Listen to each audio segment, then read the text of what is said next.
உங்களுக்கு ராஜ்கிரண் சாருக்குமான உறவு எப்படிப்பட்டது? கிட்டத்தட்ட 4 வருஷம் தன்னுடைய ஆஃபீஸிலே வச்சு என்னை வாழ வச்சவர் அவர் தான் வச்சுக்கிறேன். ஊர்லேருந்து நல்லா தான் அங்கேருந்து வரும்போது வேட்டி சட்டையில் தான் வந்தேன், பேண்ட் சட்டையோட அம்மனமாலாம் வரல.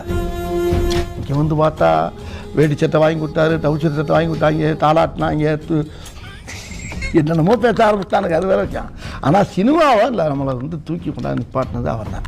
இதுக்கு இடையில டேர்னிங் பாயிண்ட் யாருன்னா ஐயா கமலஹாசன் ஐயா அவர் தான். அந்த தேவர் மன்ற படம் அது வரைக்கும் தேவர் மண் வரைக்கும் அவர் ஆஃபீஸில் தான் இருக்குங்க நான். அப்படியா? ஆமாம்.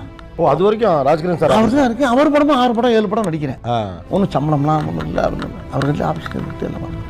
இது யார் என்னமோ சொல்கிறாங்க, என்னை இவர் வச்சார், அவர் காப்பாற்றினார், இவர் காப்பாற்றுறாருன்னு சொல்லிக்கிட்டு இருக்காங்கன்னு. இதுதான் அவர் மூலியமாக தான் சினிமாவுக்கு வந்து அவர் தான் எனக்கு கடவுள்.